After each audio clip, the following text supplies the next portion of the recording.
الحمدللہ رب العالمین والصلاة والسلام علی سید الانبیاء والمرسلین وعلی آلہ واصحابہ اجمعین الی یوم الدین۔ الحمدللہ آج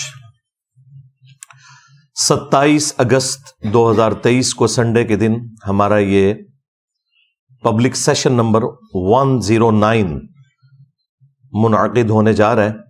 آپ کے سوالات ریئل ٹائم یہ پرچیوں کی شکل میں میرے پاس آ چکے ہیں، انشاءاللہ انہیں میں بعد میں ڈسکس کروں گا۔ پہلے ایک کرنٹ ایشو جو آج کل پاکستان کے مین سٹریم میڈیا کی بھی زینت بنا ہوا ہے اور سوشل میڈیا کے اوپر تو کافی دل دہلا دینے والی انفارمیشن سامنے آ رہی ہیں، اور وہ ہمارے صوبہ سندھ کے اندر رانی پور ایک جگہ ہے، وہاں پر ایک پیر صاحب ہیں اسد شاہ کے نام سے، ان کے گھر میں جو ظالمانہ قتل ہوا ایک کام کرنے والی بچی کا، فاطمہ جس کا نام تھا، بمشکل اس کی 10 سال عمر تھی۔ گھر والوں نے پیر صاحب کی خدمت کے لیے چھوڑا ہوا تھا، ظاہر ہے کہ جہالت عام ہے، اس طرح بچیاں لوگوں کے گھروں میں چھوڑنا خدمت کرنے کے لیے نہ تو یہ شرعی اعتبار سے حلال ہے اور نہ پاکستان کے قانون کے مطابق یہ حلال ہے۔ لیکن آپ کو پتہ ہے کہ ہم لوگ نہ دنیا کے ساتھ مخلص ہیں، نہ دین کے ساتھ، نہ اپنی آخرت کے ساتھ۔ صدیوں سے استحصال ہو رہا ہے غریب عوام کا، ان کی غربت اور جہالت دونوں کا فائدہ اٹھایا جاتا ہے، اور یہ جو پیر طبقہ ہے بالخصوص، ان کے علاوہ بھی وڈیرے، بڑے بڑے جاگیردار، پیسے والے لوگ صدیوں سے غریب لوگوں کا استحصال کرتے آئے ہیں۔ اسی کی ایک نمائندہ مثال یہ رانی پور والا واقعہ ہے۔ میڈیا کے ذریعے آپ کو کافی زیادہ تفصیلات اس کی معلوم چل گئی ہوں گی، میں ظاہر ہے کہ اس لیول پہ اتر کے تو وہ ساری گفتگو نہیں کر سکتا، وہ آپ کو آلریڈی معلوم ہے۔ میں تو اس کے ان پہلوؤں کے اوپر گفتگو کروں گا جو ہمارے اس پلیٹ فارم کا تقاضا ہے کہ ہم حق کے لیے آواز بلند کریں۔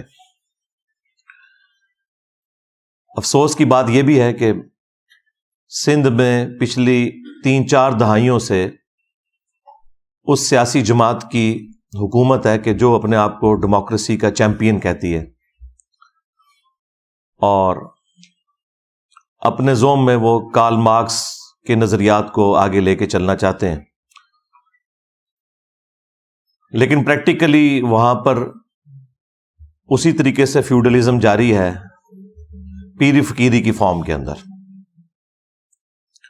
اور یہ سارے پیر فقیر تمام جماعتوں کے اندر اعلیٰ پوسٹوں کے اوپر بیٹھے ہوئے ہیں۔ حکومتیں جب بنتی ہیں، خواہ وہ پیپلز پارٹی کی حکومت ہو، مسلم لیگ کی ہو یا پی ٹی آئی کی ہو، آپ کو وہی چہرے نظر آئیں گے، ان کے اپنے معاملات اسی طریقے سے چل رہے ہیں۔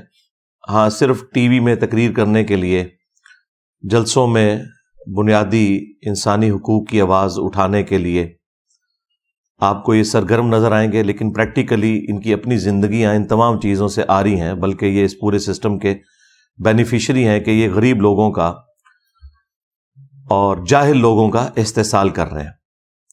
خود دیکھیں کہ ان کی اولادیں کتنی پڑھ لکھ گئی ہیں، دوسرے ملکوں سے پڑھ کے آئی ہوئی ہیں، لیکن اپنے علاقوں میں، نہ بلوچستان کے اندر اور نہ سندھ کے اندر، یہ لوگ سکولز اور کالجز یا یونیورسٹیز کو پروموٹ کرتے ہوں، بالکل آپ کو ایسا نظر نہیں آئے گا۔ یہ چاہتے ہیں کہ عوام جاہل رہے اور اس طریقے سے ہم انہیں اپنا غلام بنا کر رکھیں، کیونکہ جب جہالت دور ہوتی ہے تو سب سے پہلے ان لوگوں کی جو چودراہٹ ہے وہ سٹیک پہ لگ جاتی ہے، جن لوگوں نے لوگوں کی جہالت کا فائدہ اٹھایا ہوتا ہے۔ یہ اتنے بڑے 2 ہتھیار ہیں ان کے پاس، ایک جہالت اور دوسرا غربت، کہ جس کے ذریعے یہ کچھ بھی کر سکتے ہیں۔ ورنہ کس کا دل کرتا ہے کہ چھوٹے سے بچے، ہم خود بچوں والے ہیں، دوسروں کے گھروں میں خدمت کے لیے چھوڑ دیں، اور اس کے بعد کہ جب اس طرح کی چیزیں بھی باہر نکلتی ہیں، لوگ کہتے ہیں آج کل کے پیر فقیر جو ہیں وہ راہ راست سے ہٹ گئے ہیں اس لیے واقعات آ رہے ہیں. ان سے پہلے بھی جتنے لوگ ہیں وہ اسی قسم کے تھے. پہلے سوشل میڈیا نہیں تھا، ویڈیوز نہیں بنتی تھیں، خبریں باہر نہیں نکلتی تھیں، لوگ ڈرتے تھے بات کرتے ہوئے کیونکہ پورے پورے خاندان غائب کروا دیے جاتے تھے. کس وجہ سے؟ کہ اگر کوئی حق کے لیے آواز بلند کرے، حکومتوں میں بیٹھے ہوئے لوگ انہی پیروں فقیروں کے جاگیرداروں کے بینیفیشری ہوتے تھے اور یہ ان کے بینیفیشری ہوتے تھے. اس وجہ سے کوئی آواز بلند نہیں کرتا تھا، پورا پورا خاندان قتل ہو جاتا تھا. یہ آج بھی یہ جدید جو اس دور کے اندر آپ کو سچائی کے لیے آواز اٹھانا آسان ہو گیا میڈیا کی برکت سے، تو یہ بھی آپ گوروں کو دعائیں دیں کہ اللہ تعالیٰ انہیں ہدایت دے. یہ انہوں نے ایک بہت بڑا کام کر دیا، ادروائز ہمارے بڑوں نے تو ہمیں جاہل ہی رکھا. اب اس طرح کی صورتحال کے اندر سب سے پہلے تو میں ایجوکیٹ کروں گا مسلم عوام کو کہ آپ کب تک اپنے مذہبی پیشواؤں کے ہاتھوں، جاگیرداروں کے ہاتھوں، پولیٹیشنز کے ہاتھوں اس طرح یرغمال بن کے رہیں گے. یہ کون سا اسلام ہے کہ آپ چھوٹے چھوٹے بچے اور بچیاں ان سو کالڈ پیروں کے اور بزرگوں کے حوالے کرتے ہیں، اور اس حمام کے اندر سارے ننگے ہیں. 2 ہفتے پہلے ہم ایک جج کو ڈسکس کر رہے تھے، اس کے گھر میں ایک ملازمہ تھی، اس کی کتنی پٹائی کی جاتی تھی. جس طرح یہ اسد شاہ جو پیر ہے، اس کے گھر میں بھی اس کی بیوی اس کی پٹائی بھی کرتی تھی. وہی سیم صورتحال، اس کے جسم میں بھی کیڑے پڑ گئے، ہڈی ٹوٹی ہوئی تھی جب اس کی لاش کو غسل دے رہے تھے. لیکن وہ غریب طبقہ تھا، خاموش ہو گیا اور انہیں دبا کر ان لوگوں نے یہ بیان دینے پر مجبور کیا کہ یہ بیماری کی وجہ سے مری ہے. اور وہاں کے ڈاکٹرز بھی ساتھ ملے ہوئے ہیں، پولیس بھی ساتھ ملی ہوئی تھی. یہ تو جب سوشل میڈیا کے اوپر اس طریقے سے آواز بلند کی گئی لوگوں نے، تو پھر جو سینئر پولیس کے آفیسرز ہیں وہ میدان عمل میں اترے ہیں، انہوں نے ایک دلیری دکھائی ہے اور اس پورے معاملے کو لیا ہے. اب تو آپ کو پتہ ہے کہ پوسٹ مارٹم بھی ہو چکا ہوا ہے اس بچی کا، اور وہ سب کچھ ثابت ہو گیا ہے. اس کا جسمانی استحصال بھی ہوا ہے اور جنسی استحصال بھی ہوا ہے. ایک ایک چیز میڈیکل رپورٹ کے اندر آ چکی ہے. 10 سال کی بچی، اور دیکھیں اس کی زندگی کے آخری لمحات کیمرے میں بھی کیپچر ہیں جس میں وہ تڑپتے ہوئے جان دے رہی ہے. پہلے اس کی ورڈک آئی تھی کہ ہم تو بڑے نیک لوگ ہیں، ہم تو اپنے ملازمین کو بھی اپنے ساتھ اپنے کمرے میں سلاتے ہیں کیونکہ گرمی ہوتی ہے، اور کیمرے ہم نے اسی لیے لگائے ہوئے ہیں کہ تاکہ یہ ملازمین چوری نہ کریں. اور بقول پیر کے کہ وہ ویڈیو ہم نے خود عام کی تھی یہ بتانے کے لیے کہ یہ اپنی نیچرل ڈیتھ مری ہے، یہ بیمار تھی. اور میڈیکل رپورٹ بھی جعلی بنوا لی انہوں نے. وہ تو جب اس کی لاش کا پوسٹ مارٹم ہوا ہے تو سارے معاملات کھل گئے کہ سب کے سب لوگ ملے ہوئے تھے، چاہے پولیس ہو، خواہ ڈاکٹرز ہوں، اور خواہ ان کے اپنے مریدین ہوں. حتیٰ کہ وہ جو کچے کے علاقے کے ڈاکو ہیں وہ اب ویڈیوز بنا کے یہ کہہ رہے ہیں کہ ہمارے پیر صاحب کے بارے میں جس نے بھی کوئی گفتگو کی ہم اسے نہیں چھوڑیں گے. یعنی ڈاکو بھی ان کی سپورٹ میں نکل آئے. یہ ان کی فضیلت کے لیے کافی ہے یہ بات. وہ صحافیوں کو، پولیس کو، میڈیا کے لوگوں کو دھمکیاں لگا رہے ہیں. تو یہ سارے ایک دوسرے کے بینیفیشری ہیں کیونکہ یہی وڈیرے اور پیر انہیں پالتے ہیں ڈاکوؤں کو، اور ان کے ذریعے عوام کے اوپر اپنی دھاک بٹھا کے رکھتے ہیں اور وہ ان کے لیے کام کرتے ہیں. بہرحال اس وقت میڈیا کے اندر جتنی اس کی آواز بلند ہوئی ہے اور جس طریقے سے ٹیک اپ کیا ہے ہماری پولیس نے اور باقی اداروں نے، تو مجھے لگ رہا ہے کہ انشاءاللہ یہ منطقی انجام تک معاملہ پہنچے گا. اور وہ تو جیل کے اندر ہے، اس کی بیوی غائب ہے، پری ریسٹ بیل لی ہوئی ہے، لیکن ظاہر ہے کہ وہ بیل تو خارج ہو جائے گی، وہ زیادہ عرصہ نہیں بیل رہتی. جس طرح وہ جج کی وائف کی بھی فارغ ہو گئی تھی اور وہ بھی اندر ہے، جج کو بھی اس کو نوکری سے فارغ کر رہے ہیں. اس کے ساتھ بھی اب اس طرح کا معاملہ انشاءاللہ مستقبل میں ہوگا. شواہد کی بنیاد کے اوپر لگ رہا ہے کہ یہ اب بچنے والا نہیں انشاءاللہ تعالی. تو میں عوام الناس سے ریکویسٹ کر رہا تھا کہ آپ لوگ بھی ان کے ہاتھوں یرغمال نہ بنیں. خدا کے لیے اپنے دین کی حفاظت کریں، اپنی آخرت کی حفاظت کریں، اپنی اولاد کی حفاظت کریں. یہ مذہبی پیشوا اور جو امیر لوگ ہیں ہمیشہ سے استحصال کرتے ہیں. ہم تو یہ آج باتیں کر رہے ہیں، آج سے 700 سال پہلے حافظ ابن کثیر جنہوں نے تفسیر ابن کثیر لکھی 774 ہجری میں وہ فوت ہوئے ہیں اور آج چل رہی ہے 1445 ہجری، تو آلموسٹ 700 سال پہلے انہوں نے قرآن کی تفسیر بھی لکھی. تفسیر ابن کثیر کے نام سے پوری دنیا میں اہل سنت کے ہاں ایک مین تفسیر مانی جاتی ہے، اگرچہ اس میں کچھ کمزوریاں بھی ہیں لیکن اوورال ایک بہت اچھی تفسیر ہے. اور پیرلل میں انہوں نے تاریخ ابن کثیر بھی لکھی. عربی میں اس کا نام البدایہ والنہایہ ہے لیکن اردو میں تاریخ ابن کثیر کے نام سے مشہور ہے. اس میں انہوں نے اپنے زمانے کے لوگوں کے بارے میں لکھا ہے اور کیٹاگوریکل انہوں نے مینشن کیا ہے کہ جتنے حکمران ہیں، بادشاہ، حکومتی عہدے داران، علماء، فقہا، بزرگان دین کی انہوں نے فضائل لکھے ہوئے ہیں. اس میں میری ویڈیو سے متاثر نہیں ہوئے تھے ابن کثیر. انہوں نے ان ساروں کے نام لکھ کے کہا کہ یہ سب کے سب لوگ یہ بچوں کے ساتھ منہ کالا کرنے کے مرض کے اندر مبتلا ہیں سوائے جن کو اللہ بچا لے. اچھا، اور یہاں ترجمہ کرنے والوں نے نا بڑا گول مول کر کے ترجمہ کیا ہے اس کا. اس کو تو انہوں نے کہا کہ جی دنیا میں ایسے لوگ موجود ہیں جو یہ کرتے ہیں دنیا میں. اچھا اس کے بعد جو انہوں نے لکھا وہ جملے انہوں نے عربی میں تو لکھے ہوئے تھے، اردو میں سے ترجمے میں سے ہی نکال دیے. حافظ ابن کثیر نے لکھا کہ ماں باپ کی یہ ذمہ داری ہے کہ وہ اپنے بچوں کی پہنچ سے ان بزرگان دین کو دور رکھیں. یہ لکھا ہوا تھا انہوں نے، یہ انہوں نے نکال دیا کیونکہ پورا مدرسہ سسٹم اس کے اوپر چل رہا تھا. تو یہ صرف پیر فقیر یا علماء کا مسئلہ نہیں، سب کا ہی مسئلہ ہے. لیکن ٹارگٹ دیندار طبقہ اس لیے زیادہ ہوتا ہے کہ وہ کسٹوڈین ہے، وہ کہتے ہیں ہم ٹھیکیدار ہیں دین کے. تو بھائی چوپڑیاں نالے دو اس طرح نہیں ہو سکتا. دونوں جہانی مٹھے باہو، آپ کہیں جی میں دونوں چیزیں پیرلل میں ساتھ لے کے چلوں، اس طرح نہیں ہوگا. اگر آپ دنیا میں عزت کلیم کر رہے ہیں قرآن و سنت اور دین کے نام کے اوپر، تو اب جب آپ ایکسپوز ہوں گے تو آپ کے ساتھ ذلت والا معاملہ بھی دوہرا ہوگا کیونکہ آپ نے عزت اس کی بنیاد پہ کمائی ہوئی تھی. اب یہ تو عوام کے لیے میرا ایک میسج تھا، بلکہ ہماری تو پوری کی پوری دعوت عوام کو ایجوکیٹ کرنے کی ہے. رہ گئے یہ پیر فقیر طبقہ یا علماء کا طبقہ، ان کے لیے بس میں اتنا ہی کہوں گا، ان میں جو اچھے لوگ ہیں ان کو چاہیے کہ فرنٹ سے لیڈ کریں، اور جو ان کے اندر یہ کالی بھیڑیں گھسی ہوئی ہیں، بلکہ یہ کالی بھیڑوں میں جو 2-3 سفید ہیں وہ ان کالی بھیڑوں کو ایکسپوز کریں. یہ ساری کالی ہیں الا ماشاء اللہ. لیکن اکا دکا لوگوں کے سوا آپ کو کسی کا بیان نظر نہیں آئے گا. بڑے لوگوں میں سے تو کسی کا بیان نہیں ہے، کسی پیر کا، کسی بڑے مفتی کا کوئی بیان آپ کو نظر نہیں آئے گا جو ان کے ہیڈز ہیں کہ وہ اس طرح کے واقعات کو کنڈیم کریں. خصوصاً اب جب واقعہ آیا تو سامنے ان کا بیان آنا چاہیے. ویسے تو یہ چھوٹی چھوٹی بات کے اوپر جو ہے وہ سڑکوں کے اوپر نکل آتے ہیں، روڈز بلاک کر دیتے ہیں، احتجاج کرتے ہیں، دھرنے دیتے ہیں. اب یہ کہاں مر گئے ہیں؟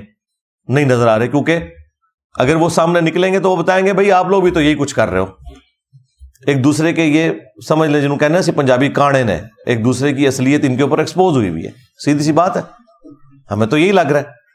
کدھر یہ بڑے سامنے آئے نا، یہ جو کہتے ہیں جی نہیں وہ اصلی پیر بھی ہوتے ہیں، جی جعلی پیر بھی ہوتے ہیں، ڈبا پیر بھی ہوتے ہیں، چلو جی جڑے اصلی نے سامنے آؤ. نہیں آ رہے. یہی کچھ ہی ہے سب کچھ الا ماشاء اللہ. تو ان کے لیے تو یہ میسج ہے.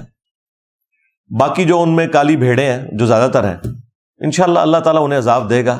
ان کے لیے تو ہماری دعا ہے کہ اللہ تعالیٰ انہیں ہدایت دے. اگر ہدایت نہیں ہے تو تباہ و برباد کرے، اس دنیا کو پاک کرے ان لوگوں سے. اس کے بعد جو ہماری حکومت میں بیٹھے ہوئے لوگ ہیں، چاہے وہ پولیٹیشنز ہوں، ریاستی اداروں کے لوگ ہوں، ان سے بھی میں کہوں گا کہ آپ لوگ اس طرح کے معاملات کے اوپر سینسٹیو ہو کر یہ سمجھتے ہوئے کہ یہ بچے ہمارے ہی بچے ہیں، اگر آپ کے بچوں کے ساتھ کوئی ایسا معاملہ ہوتا تو آپ لوگ کیا کرتے؟ آپ لوگ ان تمام معاملات کے اندر ان بچوں کو اپنا بچہ سمجھتے ہوئے ٹیک اپ کریں اور نہ دن دیکھیں اور نہ رات، اور ان معاملات کو فوراً منطقی انجام تک پہنچائیں اور میڈیا کے ذریعے عوام کو اپڈیٹ رکھیں اگر آپ آنے والی نسلوں کو بچانا چاہتے ہیں، نہ کہ یہ کہ آپ ان کی پشت کے اوپر کھڑے ہوں ان لوگوں کو سپورٹ کرنے کے لیے۔ جوڈیشری بھی سو موٹو کوئی اس طرح کے معاملات میں نہیں لے رہی ہوتی، باقی معاملات میں لے رہے ہوتے ہیں۔ اس وقت بھی سپریم کورٹ کے اندر 54,000 سے زیادہ پٹیشنز پڑی ہوئی ہیں، کیس پینڈنگ ہیں جو انہوں نے فیصلے کرنے ہیں۔ لیکن یہ فیصلے کیا کرتے ہیں کہ عمران خان کو ضمانت دینی ہے یا نہیں دینی، نواز شریف کے کیس ختم کرنے ہیں یا نہیں کرنے۔ رات کو یہ اپلیکیشنیں دیتے ہیں، صبح لگ جاتی ہیں، اور باقیوں کے کیسز سالوں سے لائن میں لگے ہوئے، مہینوں ہفتوں کی میں بات نہیں کر رہا۔ سپریم کورٹ میں 4 سال 5 سال 10 سال کیس نہیں لگتا کہ جی آپ کا تو نمبر ہی نہیں آیا، تو نمبر یہ ان لوگوں کے لگا رہے ہوتے ہیں کیونکہ سارے ایک دوسرے کے بینیفیشری ہیں، ایک دوسرے کو سپورٹ کرتے ہیں۔ شکلیں بدلتی ہیں، کرتوت سب کے ایک جیسے ہی ہوتے ہیں۔ ہاں، کچھ کے آپ کو شروع میں نہیں پتا چلتے، بعد میں پتا چل جاتے ہیں، اور کچھ کے آپ کو اوپنلی پتا چل جاتے ہیں، اس لیے آپ لوگ فرق کرتے ہیں۔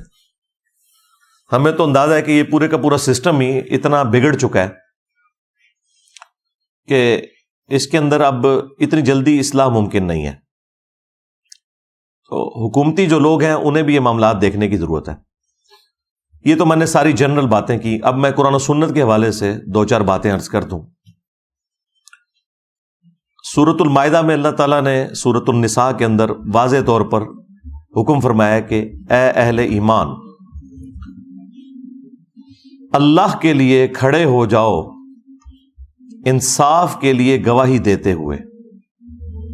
اور سورہ نساء میں تو یہاں تک آیا کہ اگر تمہیں اپنی جان کے خلاف گواہی دینی پڑے، اپنے ماں باپ کے خلاف، رشتہ داروں کے خلاف گواہی دینی ہے اور سچائی کے لیے کھڑے ہونا ہے۔ اس طرح کے سارے معاملات کے اندر بھی جو لوگ گواہ ہیں انہیں پتہ ہے کہ ریئل ٹائم کیا ہوا ہے، انہیں بالکل گواہی دینے میں کوئی آر محسوس نہیں کرنی چاہیے اور دلیری سے گواہی دینی چاہیے۔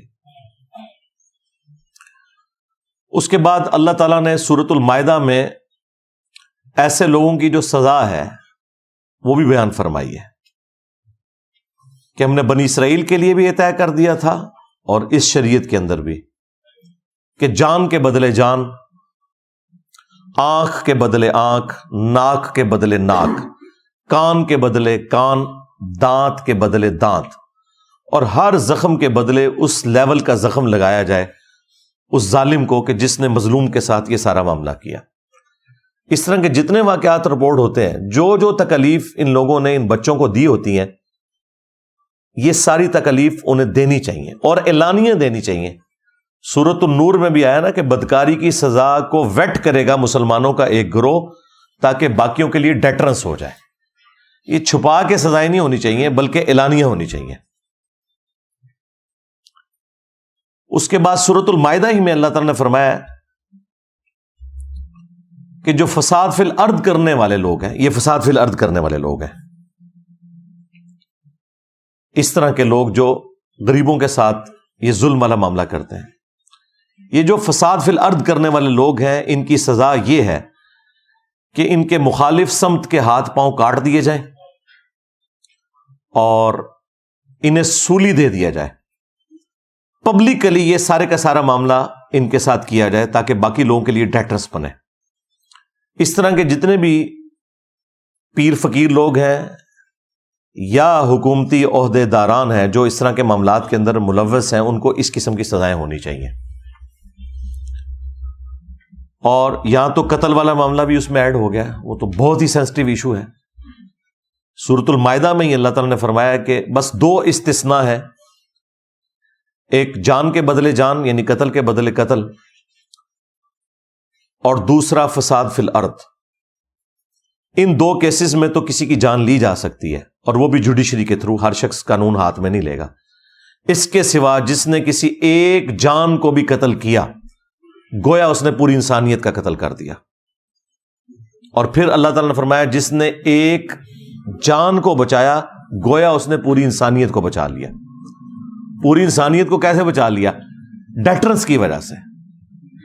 اگر قاتل کو یہ پتا ہو کہ مجھے سزا ملے گی تو وہ قتل سے باز آئے گا. اور یہ اسے کیسے پتا چلے گا؟ جب اس طرح کی حرکت کسی اور نے کی ہوگی اور اس کی سزا اس نے ویٹ کی ہوگی. 10 سال کی بچی اس کے ساتھ جسمانی اور جنسی زیادتی کرنے کے بعد قتل کیا گیا ہے نعوذ باللہ, اور میڈیکل رپورٹ بھی پھر اس کی خراب بنوائی گئی ہے اور گھر والوں کو بھی دبکا دیا گیا. یہ حالت ہے اس ملک کی. اس میں معافی معاملہ ہونا ہی نہیں چاہیے. اس طرح کا جو قتل ناحق ہے ایک مؤمن کا, اس کے بارے میں تو سورۃ النساء میں آیا کہ ہمیشہ کی جہنم ہے سزا. جی ہاں, ہمیشہ کی جہنم. اور اس کو سپورٹو وہ حدیث بھی ہے ابو داؤد کی کہ اللہ تعالیٰ قیامت کے دن یا تو شرک معاف نہیں کرے گا یا قتل ناحق کو معاف نہیں کرے گا, باقی ہر گناہ معاف کر دے گا جس کے لیے چاہے گا. یہ 2 گناہ ایسے ہیں کہ جن کے بارے میں اللہ تعالیٰ کا سٹانس بہت سخت ہے. اب اس میں سورہ النساء کے اندر اللہ تعالیٰ نے ایک آپشن رکھا ہے کہ اگر مقتول کے ورثاء معاف کرنا چاہیں تو وہ کر سکتے ہیں, اور اسی کی پلی پھر لے کے یہ سارے لوگ اینڈ پہ چھوٹتے ہیں. آج تک جتنے لوگ چھوٹے ہیں, لیکن انہیں یہ پتہ نہیں ہے اس کیٹیگری میں فال نہیں کرتی. یہ فساد فی الارض ہے اور اس کی سزا جو ہے وہ اسٹیٹ نے دینی ہے. اگر مقتول کے ورثاء معاف بھی کر دیں تب بھی جو ڈیٹرنس پھیل گئی ہے عوام الناس کے اندر, جو لوگ گھروں میں بیٹھے ہوئے سہم گئے ہیں, جن کے بچے ہیں, ان کے دل سے خوف کون کم کرے گا؟ اس کے لیے پھر یہ ہے کہ اسٹیٹ فرنٹ سے لیڈ کرے گی اور فساد فی الارض کی سزا ان لوگوں کو دی جائے گی. یہ بالکل نہیں چھوٹ سکتے. اسی لیے اللہ تعالیٰ نے قرآن پاک میں باقی گناہوں کے معاملے میں تو معافی کی روش اختیار کرنے کا حکم دیا, حقوق العباد کے معاملے میں بھی کہ ایک دوسرے کو معاف کر دیا کرو. لیکن قتل ناحق ایک ایسا گناہ ہے کہ جس کے بارے میں اللہ تعالیٰ نے قرآن پاک میں سورۃ البقرہ میں فرمایا وَلَكُمْ فِي الْقِصَاصِ حَيَاةٌ يَا أُولِي الْأَلْبَابِ. قتل کے بدلے میں, قتل کرنے میں انسانیت کی زندگی چھپی ہوئی ہے اے عقل مندو, تاکہ تم ڈر جاؤ. یعنی ڈیٹرنس اسی میں ہے کہ جس قاتل نے قتل کیا اس کے بدلے میں اس قاتل کو قتل کروایا جائے اور معافی کی روش اختیار نہ کی جائے. یہ قرآن کا اسلوب بھی نہیں ہے کہ آپ قاتل کو معاف کریں. حتیٰ کہ بخاری اور مسلم دونوں میں حدیث موجود ہے کہ قیامت کے دن سب سے پہلے قتل کے مقدمے کا فیصلہ ہوگا. سب سے پہلے قتل کے مقدمے کا. جی ہاں, ایک حدیث ابو داؤد کے اندر ہے کہ سب سے پہلے نماز کے بارے میں سوال ہوگا, لیکن وہ ہے حقوق اللہ کا معاملہ, کیونکہ سنن نسائی کے اندر ایک حدیث ہے کہ حقوق اللہ میں سب سے پہلے نماز کے بارے میں فیصلہ ہوگا اور حقوق العباد میں قتل کے مقدمے کے بارے میں سب سے پہلے فیصلہ ہوگا. اور وہ فیصلہ کس لیول کا ہے کہ ابو داؤد کے اندر حدیث موجود ہے کہ مقتول قیامت کے دن اپنے قاتل کو الٹ ہوگا. یہاں تو قاتل نے قتل کیا تھا نا, وہاں پہ جو قتل ہوا وہ شخص ہے وہ اپنے قاتل کو پیشانی کے بالوں سے پکڑے گا, اس حال میں کہ اس کی اپنی رگوں سے خون بہ رہا ہوگا, اور وہ اسے گھسیٹتا ہوا اللہ تعالیٰ کی بارگاہ کے اندر پیش کرے گا. اللہ تعالیٰ کے عرش کے پاس پہنچ جائے گا اور کہے گا کہ یا اللہ آج مجھے انصاف چاہیے کہ اس نے دنیا میں میری جان کیوں لی تھی. اتنی اللہ سے فرینکنس ہے مقتول کی کہ وہ قاتل کو پیشانی کے بالوں سے پکڑ کے اللہ کے پاس پہنچ جائے گا. یہی حدیث جب سنن نسائی میں آئی ہے تو اس میں وہ صحابی کہتے ہیں کہ اس حدیث کی وجہ سے وہ اپنا فتویٰ ساتھ دیتے ہیں کہ اعانت نہ کرو, مدد نہ کرو کسی قاتل کی مقتول کو قتل کرنے کے معاملے میں. اور وہ اسپیشلی حکمرانوں کو ذکر کرتے ہیں کہ اپنے معاملات کو سدھار لو. صحیح بخاری کے اندر ایک حدیث ہے, اس کو سپورٹو حدیث ترمذی میں ہے. ترمذی والی حدیث کے اوپر تو کلام ہے بعض محدثین کا, لیکن اس کے الفاظ بہت خطرناک ہیں. میرے نزدیک تو وہ روایت بخاری کی وجہ سے مضبوط ہو جاتی ہے. ترمذی میں الفاظ ہیں کہ اگر زمین و آسمان کی ساری مخلوقات مل کے ایک مومن کو قتل کر دیں تو اللہ تعالیٰ پوری کائنات کو جہنم میں پھینک دے گا اس ایک مومن کے قتل کے بدلے میں. جامعہ ترمذی میں جو یہ حدیث ہے اس کو سپورٹو جو بخاری کی حدیث ہے اس میں الفاظ ہیں کہ سیدنا عمر کے دور میں جب ایک قتل کا مقدمہ آیا تو سیدنا عمر نے کہا کہ اگر یہ پورا گاؤں بھی اس ایک بندے کو قتل کرنے میں شریک ہوتا تو میں سب کو قتل کروا دیتا. ایک بندے کے قتل کے بس. جامعہ ترمذی میں اور سنن ابن ماجہ میں حدیث ہے نبی علیہ السلام نے فرمایا کہ اے کعبہ تیری خوشبو بہت اچھی ہے لیکن ایک مؤمن کی حرمت اللہ تعالیٰ کے نزدیک تجھ سے بھی بڑھ کر ہے. اور جامعہ ترمذی میں حدیث ہے کہ نبی صلی اللہ علیہ وآلہ وسلم نے فرمایا کہ اللہ تعالیٰ کے نزدیک ایک مؤمن کا قتل کرنا اس سے بڑا گناہ ہے کہ کوئی شخص پوری دنیا کو تباہ و برباد کر دے. اب پوری دنیا کے اندر سب کچھ آتا ہے, سارے بزرگان دین, ان کے مزارات اور کعبہ شریف, سب کچھ کوئی برباد کر دینا, حرمت کی ساری جگہ ختم کر دے, اس سے بڑھ کر جرم ہے ایک مومن کا قتل. اور یہ صرف بات مومن تک نہیں ہے, صحیح بخاری میں حدیث ہے جس نے ایک کافر کو بھی ناحق قتل کیا جو مسلم سٹیٹ کے اندر ٹیکس دے کر عہد کی پاسداری کر رہا تھا, جزیہ دے کر رہ رہا تھا, تو اللہ تعالیٰ ایسے شخص کے اوپر جنت کو حرام کر دے گا یہاں تک کہ وہ جنت کی خوشبو بھی نہیں پائے گا جو کہ 40 سال کی مسافت سے آ رہی ہوگی. یعنی کافر کا ناحق قتل کرنے والا جنت میں جانا تو دور کی بات ہے, جنت کی خوشبو بھی نہیں پائے گا. تو مومن کا قتل تو پھر بہت بڑے لیول کی چیز ہے. لیکن یہ ساری کی ساری حدیثیں, آیات ہماری کتابوں میں لکھی رہ گئیں.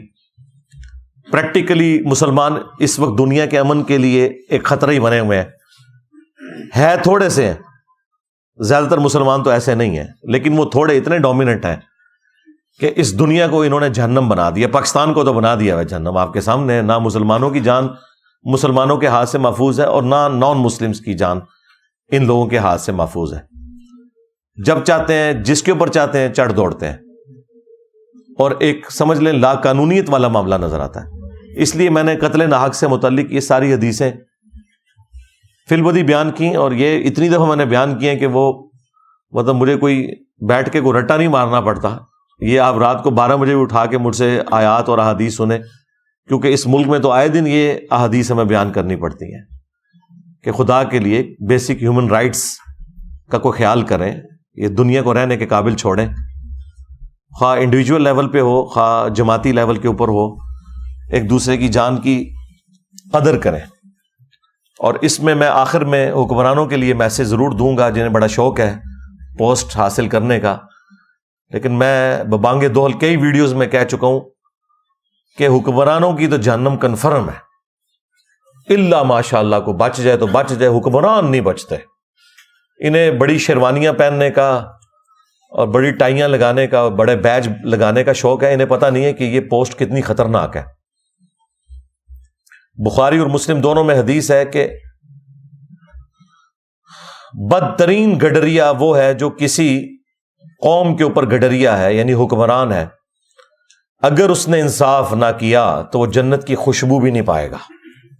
ہاں جی, خوشبو بھی نہیں پائے گا.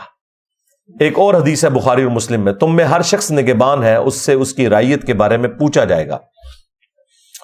پھر نبی علیہ السلام نے اسے کھولا اور فرمایا کہ ایک خاوند اپنی بیوی اور بچوں کے اوپر حکمران ہے, اگر ان کے ساتھ انصاف نہ کیا تو اس کی پکڑ ہوگی. ایک بیوی اپنے خاوند کے مال اور بچوں کے اوپر حکمران ہے, اس سے اس کے بارے میں پوچھا جائے گا. اور ایک حاکم وقت اپنی رعایا کے اوپر نگہبان ہے, اس سے اس کے بارے میں پوچھا جائے گا. کامیاب ہو گیا تو ہو گیا, ادروائز تو جہنم پھر پکی ہو گئی. ہاں, اگر کوئی اچھا حکمران ہے اس کے بارے میں بخاری مسلم میں حدیث ہے کہ 7 لوگوں کو اللہ کے عرش کا سایہ ملنا ہے, ان میں سے پہلے نمبر پہ عادل حکمران ہے. ہاں, وہاں پہ بھی مرتبہ اوپر ہے, لیکن یہ پھر آپ کو ڈھونڈنے سے بھی نہیں ملے گا کوئی, یہ بڑا مشکل کام ہے.